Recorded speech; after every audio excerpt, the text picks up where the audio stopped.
Mercy, a reflection. From Deen Daily Pulse. There are days when the world feels rough around the edges.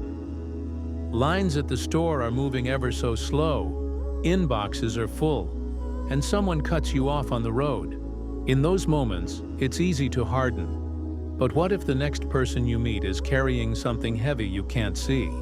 The Prophet Muhammad ﷺ taught us a standard of mercy that isn't abstract. It's lived.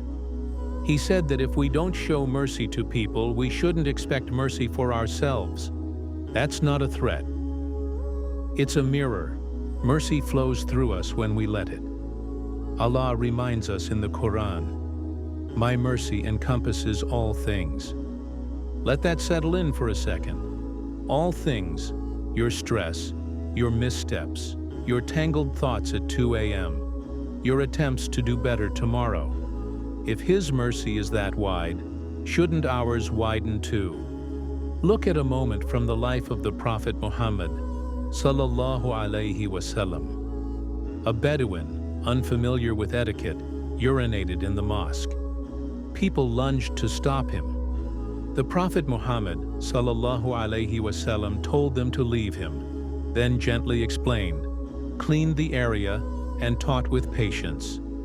No shaming, no public takedown, just calm dignity and concern for a man who didn't know better. You can almost picture the stillness afterward. The air cooling, hearts softening, the lesson landing quietly like a blanket over a restless child. If I am being real, I've snapped before when I was tired, then regretted it all day. Have you had that? Where a small lapse feels bigger than it should? Mercy is the reset button we both need. It's a soft light over a messy room. It doesn't deny the mess. It lets you see enough to clean it. So how do we live this today? Start simple. When a coworker is short in a meeting, assume fatigue before malice. When a cashier fumbles change, offer a smile instead of a sigh. When family tension spikes, lower your volume first. Smell the warm steam of that late-night tea before you speak. Give your words time to steep. 2 seconds of mercy can save 2 weeks of cold distance. Here's a quiet practice. Before you step through any doorway, home, office, or classroom, pause. With your hand on the handle. Breathe. Ask Allah, the most merciful, to make you a channel of mercy on the other side. You'll be amazed what shifts when intention walks in first. What about limits? Does mercy mean being a doormat? Mercy isn't weakness, it's guided strength. It corrects without cruelty and draws boundaries without bitterness. Sometimes the most merciful thing you can do is say no clearly while keeping your heart soft. Imagine if our communities ran on this. Neighbors checking in, neighborhoods where newcomers feel safe, online spaces that cool tempers instead of inflaming them. Wouldn't we all exhale a little deeper? Let's all try this today.